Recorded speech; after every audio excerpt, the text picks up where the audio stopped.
The Cavalcade of America, sponsored by the DuPont Company, maker of better things for better living through chemistry.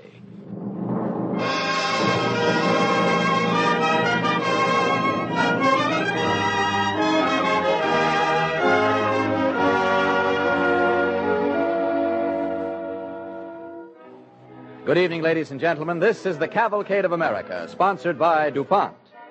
Tonight we present a comedy melodrama, The Cook on the P.T. Boat Writes Home. William Bendix is our star, and our play is written by Frank Gabrielson. All characters and code signals used in tonight's play are fictitious. DuPont presents The Cavalcade of America with William Bendix as Joe Caldwell in The Cook on the P.T. Boat Writes Home.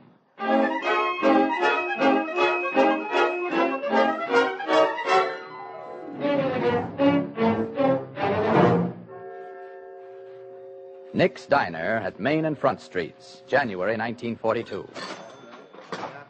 Hiya, Glamorous. Oh, good evening, Don. What are you going to have? One hamburger special, gorgeous, and a cup of that mud pack you sell for coffee. One special, draw one. And, look, Glamorous, tell Joe I want it rare. Tiger meat, Nick. Nick? Where's Joe? Isn't he working today? Well, Joe ain't here no more. Nick's doing the cooking.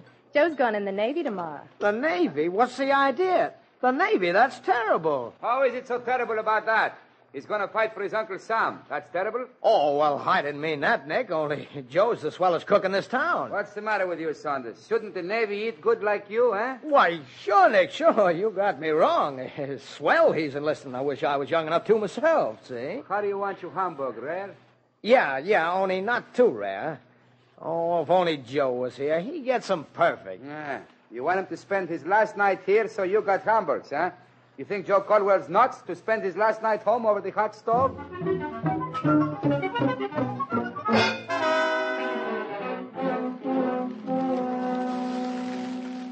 That's the prettiest sound in the world, Sally. What is, Joe? A steak broiling.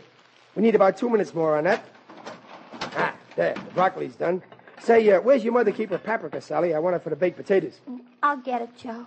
Sure was nice of you to ask me for dinner tonight, honey. It's nothing at all, Joe. No trouble. Here's the paprika. Thanks. This is my idea of heaven, messing around the kitchen with you. Oh, Joe. What's the matter, honey? I don't want you to go away. Oh, I'm coming back, honey. You and me are going to get married. Oh, Joey. Yeah, someday we're going to have that place we dream about, Sally Lou. Red leather boots and chromium and a big jukebox. Oh, gee, Joe. You make everything sound so romantic. I thought of a name for it, too. What, Joe? Joe's Place. Oh, Joey. Oh, now don't cry no more, Sally. I'm going to be okay. You know, I think I'm going to like the Navy. Will you promise to write? Sure. I'm going to try and get on a PT boat, Sally. They're all volunteers practically, and the officers are all college guys. It ought to be a very high-class bunch of appetites. And you promise to write, Joey? Sure. And another thing with the Navy. You go lots of places. There's no harm in knowing how the other half eats. But you got to write, Joey. You may be off you don't know where. Panama, Hawaii, the South Sea Islands. All right, Sally. Think of it, Joey. The South Sea Islands. All right, Sally. All right.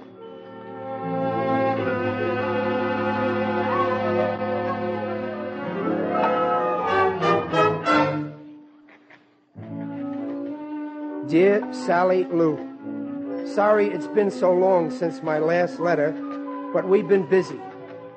I shouldn't ought to write now as my icebox needs cleaning, but I got to tell somebody about last night or bust.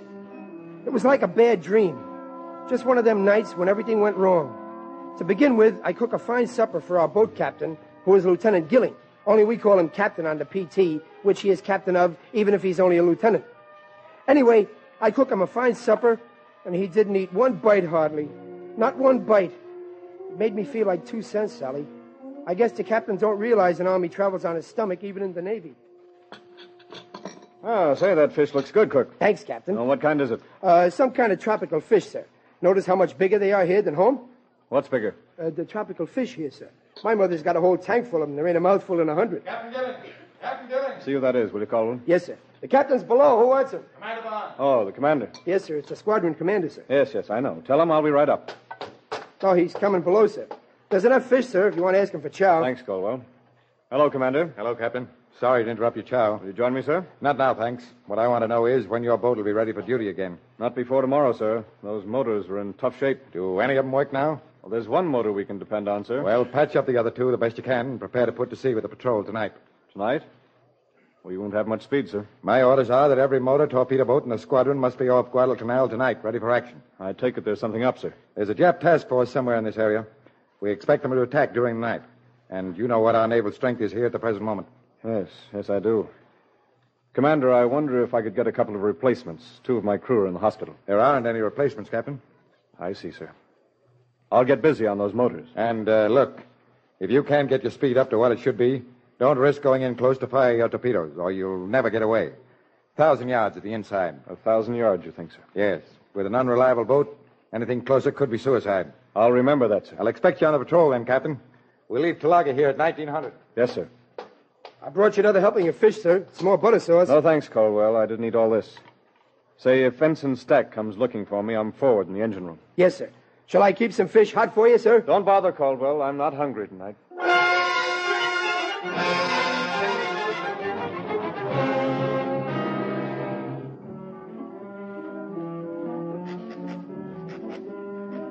And then, Sally, as soon as I get my dishes done, I get in trouble with the engineer. He yelled at me and ordered me out of the engine room. Right in front of the Betts brothers, too. They're the ones I wrote you who like ketchup on everything. Why should the engineer humiliate me like that, Sally? All I did was ask him a civil question, and he throws me out. I don't get it. There, you see, Captain? Purr, just like a cat. Is that the best you can do, Hanson? I'm not Thomas Alva Edison, Captain. Turn that thing off a minute. All right. Hanson, I don't care how you do it, but I want all 3 of those motors in some kind of shape 1 hour from now. Listen, Captain, I'm not... I know you're not Thomas Alva Edison, but we go on patrol tonight. 2 of those motors are in awful shape. They're not in half as bad a shape as those Marines on Guadalcanal will be tomorrow if we don't stop those Jap ships. I don't know what I can do, Captain. I'll do something. Okay, Thomas Alva. Wonder who he thinks I am. Superman? Say, Hansie, listen to this number 2 motor. Turn her over, Ed.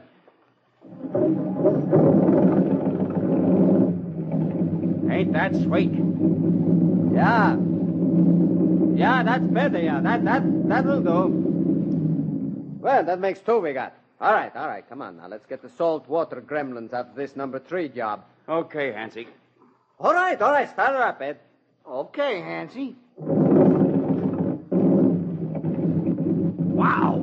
Oh, he fallen under the butt. Oh, keep your shirt on, Hansie. Won't help none to kick it. Where's the engineer, Betts? He's right there, Joe. Where? Right there, under the grease. Mr. Hanson, I want to ask you something. What? Can't have. I want to ask you something. Look, these engines have got to be ready in an hour, Cook. Yeah, but it's important. What? What is it? I can't tell you with that motor going. Shut it off, Betts. All right. Now, what is it you want, Cook? What kind of sandwiches would you like on patrol tonight? What kind of what? Sandwiches. Sandwiches? Yeah, on patrol tonight. Sandwiches. Get out of the engine. Yeah, but look, Get out. Mr. Hanson. Get out! But, gee whiz.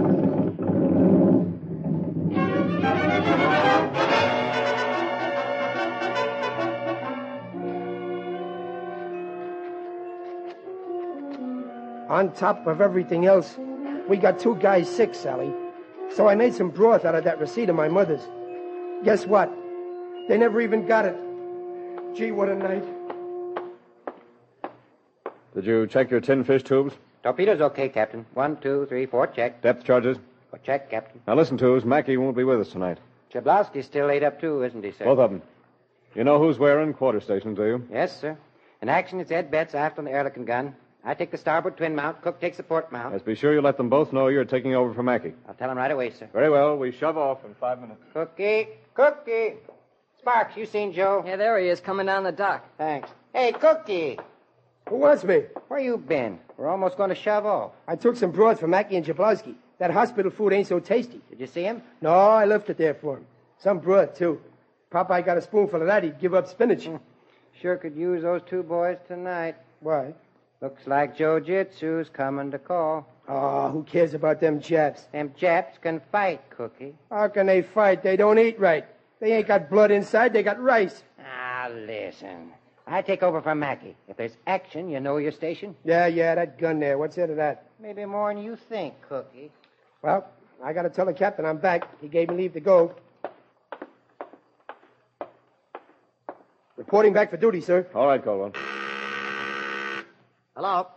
Engine room, calling captain. Engine room on the phone, sir. Oh, thanks. How are you coming on the motors, engine room? Well, we got them running, sir. Good work, Hanson. Yeah, but they can't be depended on, though, sir. Well, do the best you can. Stand by to get underway, Hanson.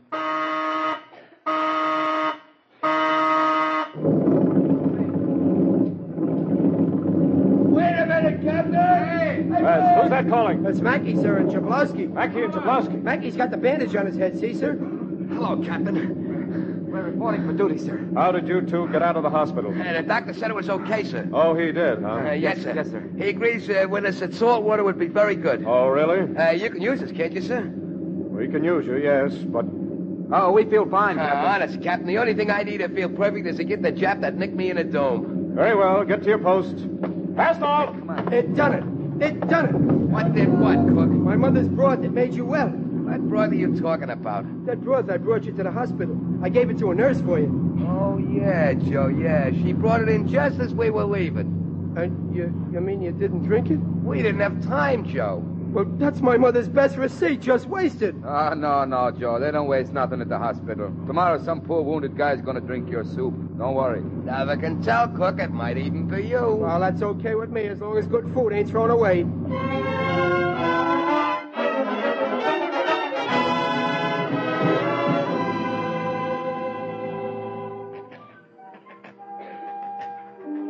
Some night, Sally, the radio man spilled my salt over the whole boat almost.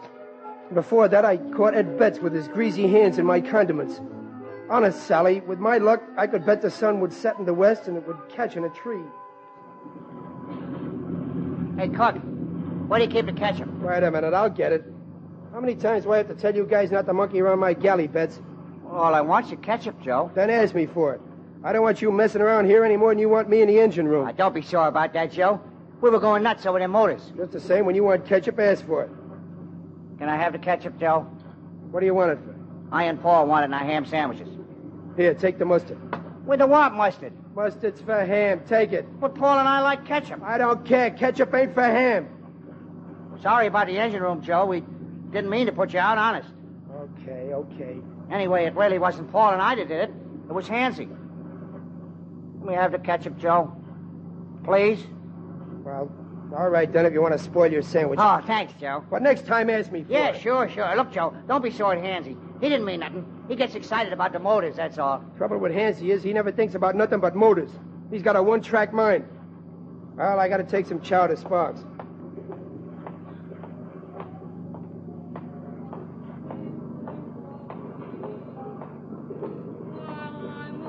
That's a nice tune on the radio, Sparks. Yeah, it's got a good tone, that portable. That's coming from home, ain't it? San Francisco. I ate there once. Good town. You're telling me? I live there. Best spaghetti I ever had, I had there. It's a real good town, Joe. Well, here's a sandwich and a couple of hard-boiled eggs for you, Sparks. Thanks, Cook. I knew you couldn't leave your panel, so I brought it. How about breakfast in bed tomorrow? Oh, ain't you funny. Been on deck, Joe? Yeah. Tried to get the captain to eat a sandwich. He'll kill his stomach. Everything quiet topside? Yeah. It's funny. What? It's getting late. Well, don't it usually get that way every night? I'm talking about the Japs, Joe. They're coming. I wish they'd come and get it over with. Think they'll attack? How would I know? That ain't my department.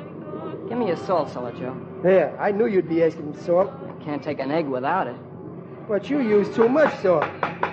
What's the matter? Stuck? How do you take the top off? Just unscrew it.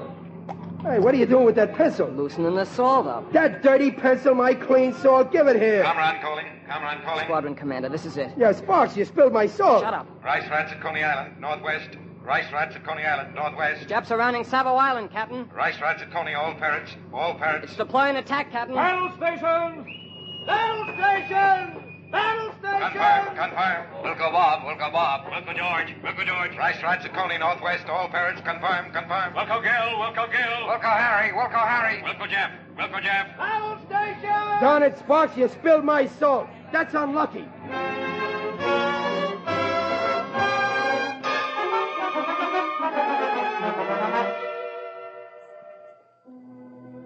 You are listening to William Bendix as Joe Caldwell in The Cook on the PT Boat Writes Home on the Cavalcade of America, sponsored by DuPont.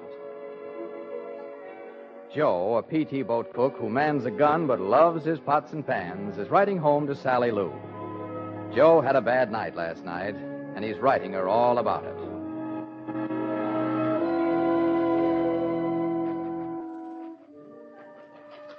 Ever have a compliment make you mad, Sally? That's what I had last night. A compliment that burned me right up. The quartermaster and the torpedo man have neither of them not ever said one nice thing about my cooking, except to say it's lousy. Finally, last night, they both said I was a great guy.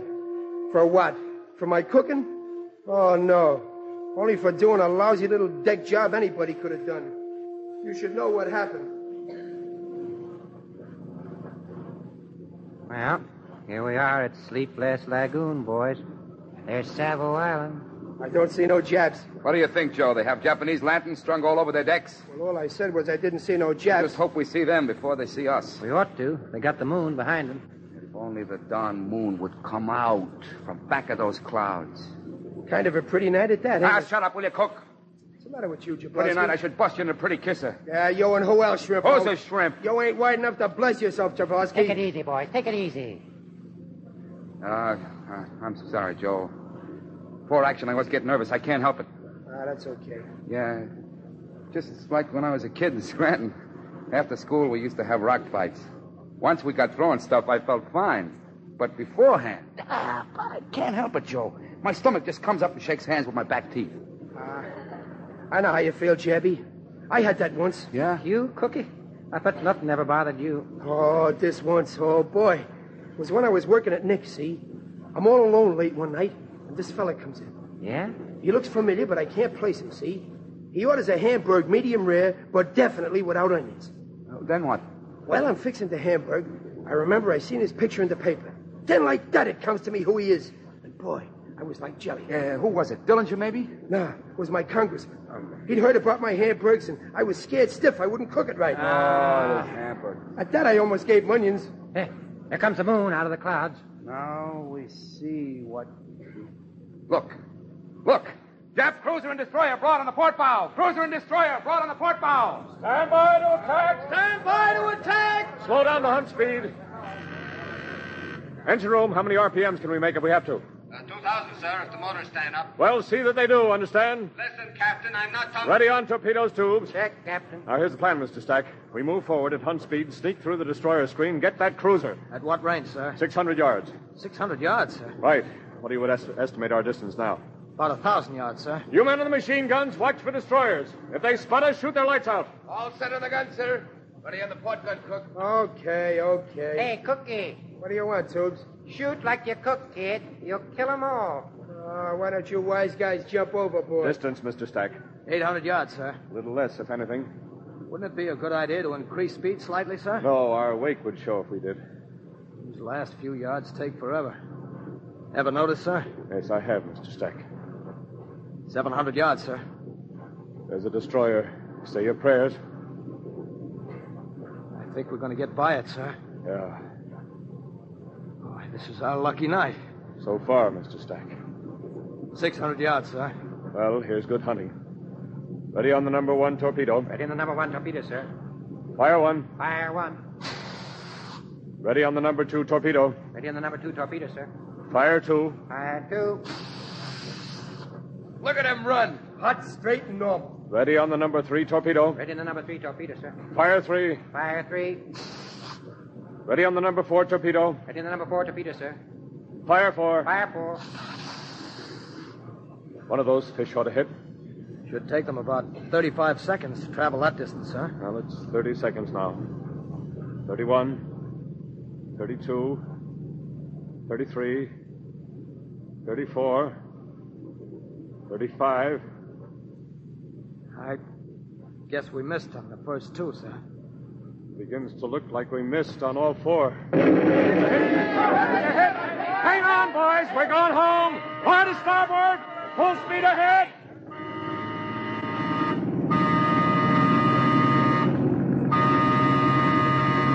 Here comes the destroyer, sir. Shoot out their lights! Shoot their lights! Look, shoot for their lights! Shoot for their lights! Is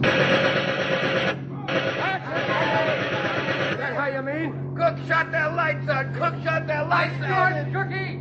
Attaboy, Cookie, attaboy, Cookie. You're a great guy. If I'm such a great guy, Tubes, why didn't you eat my pie crust?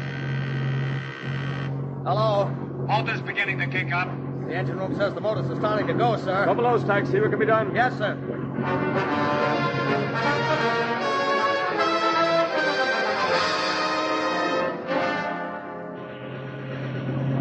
When I tell you got to do something, Hanson. It's impossible, sir. But that destroyer that's after us can make more speed than we can. I can't help it, sir. Well, I'll go tell the captain. Yes, sir.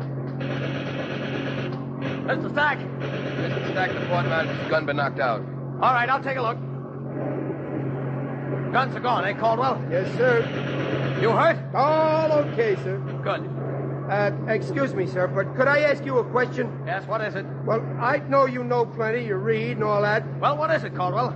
In your opinion, where would be the best place to open a restaurant? Well, how in the name of jumping Judas do I know a restaurant? Of all the idiotic... What's the good word on the motors? Good word is lousy. Do you think it's funny? I'm sorry, sir. I'm laughing at the cook. The only thing that's worrying him now is where he can open a restaurant. Well, he'll have a choice of two places, heaven or else. Just because I read, he thinks I should know everything. Ever read How to Get Away from a Destroyer in 10 Easy Lessons? Well, as a matter of fact, I did read something about a destroyer, sir. It was with an English motor torpedo boat. What about it? They cut in front of the destroyer, sir, and shoved a depth charge right under its nose. Well, if it's good enough for an Englishman, it's good enough for me. Let's go. If we miss, sir, we get rammed, you know. If we've got to get it, let's get it attacking, Mr. Stack. Yes, sir. Set a depth charge for 50 feet, Tubes. Depth charge 50 feet, sir. Stand up to drop depth charge. Aye, aye, sir. Gunners, shoot for the destroyer deck. Knock out their machine guns. Sir, may I go aft and tell him when to drop the charge? Go ahead, Stack, and good hunting.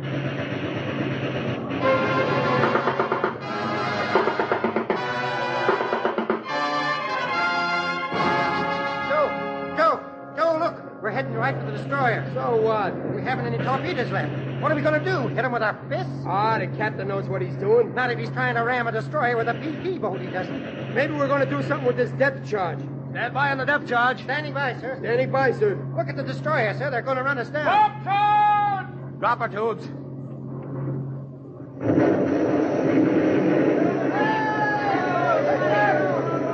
It worked!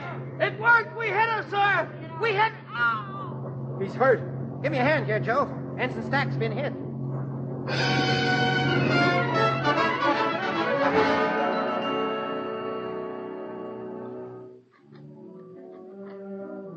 This is a P.S. Sally. It is 2 hours later. I took time off to clean the icebox. Also, to take some broth to Ensign Stack, who was in the hospital today. He felt fine after he drank it. He said we should open Joe's place in Tokyo. Do you think he was kidding, Sally?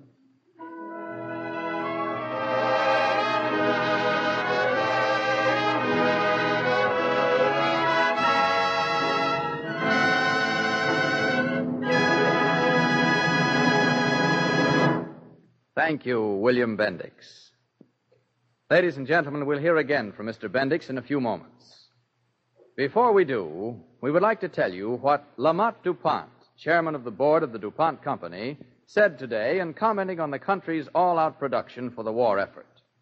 Mr. DuPont said, quote, "Times certainly have changed in the chemical industry since the First World War. Then we were making little else than explosives and considered ourselves mighty busy. Now we're beating the First World War records by wide margins and making a greater variety of chemicals besides. The quality of the explosives is higher, the cost to the government is lower, and the safety in manufacture is setting all-time records. DuPont-operated plants alone are turning out greater quantities of military propellants than the entire American explosives industry did at its peak in 1918. But for every man in these plants, we have another man working in other plants, making dyes, rayon, nylon, plastics, synthetic rubber, yes, hundreds of other products which are as necessary to the war effort as gunpowder or TNT. The great change that the passing years has brought is evinced by these chemical materials, which were developed for peacetime uses and now have been conscripted for wartime needs. Without them, the present war could not be won, and not a few of them were non-existent in the last war. The chemical scientists had not thought of nylon in 1917. It wasn't even a word. Yet every pound of nylon we can make today is doing the work for many vital military purposes that silk, which no longer is available, had to do in other wars. We did not know how to make synthetic rubber in the last war, and with a natural rubber supply cut off, we needed more than almost any other material for our military airplanes, trucks, and jeeps. American chemists and engineers have provided neoprene for us in recent years and adapted Buna to American use. Synthetic rubber is giving service now on American military vehicles at home and abroad. There was only one small factory in the whole United States making rayon in 1917 and 1918. Rayon then was totally without military value. Today, in contrast, it is needed for heavy-duty tires, for machinery packings, and a good part of the population is clothed in it. As to dyes, in 1917-18 we had trouble in getting dyes even for our postage stamps and paper money, because the Germans controlled 90% of the supply. Now the industry is making all the dyes required for military and civilian purposes. The plastics industry was still in its infancy during the First World War. Its principal development has come about in the past dozen years. Plastics are used in every military plane that takes the air. Greater developments are still ahead. We expect greater changes than any we have known. The public is looking for new things, more and more of them. And incidentally, it isn't going to be disappointed. As a people, we have developed an unprecedented degree of faith in the power of science to remake the world for the better. The chemical industry must maintain a discreet silence as to any accomplishment since the war started. But this much can be said. Science has a good chance to succeed in doing what the people want, thus providing better things for better living through chemistry. And now, Cavalcade star of the evening, William Bendix.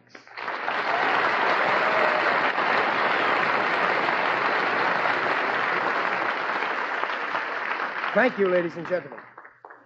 Inasmuch as the character I played on tonight's Cavalcade was a lad who knew his food, and inasmuch as every one of us today should know our calories and points, I'd like to urge all of you to see the United States Department of Agriculture's new stage presentation, It's Up to You.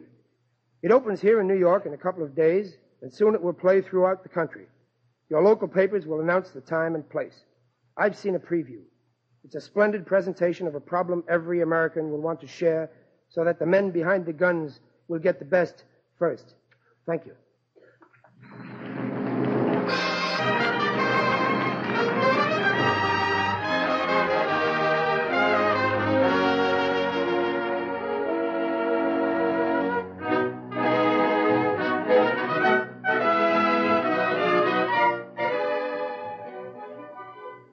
Older than the United States itself is the United States Coast Guard, which in time of war has the tough assignment of convoy duty, landing troops, and anti-submarine patrol.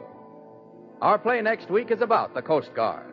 It is called Submarine Astern, and our star is the popular screen player, Ray Milland.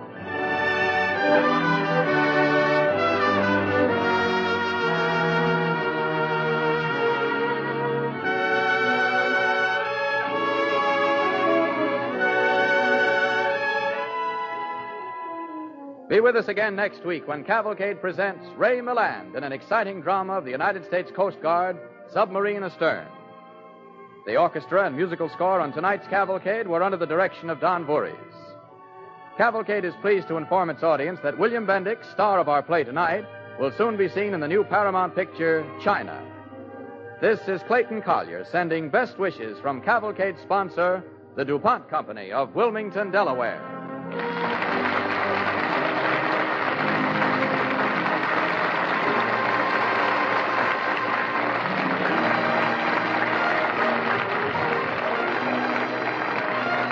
This program came to you from New York.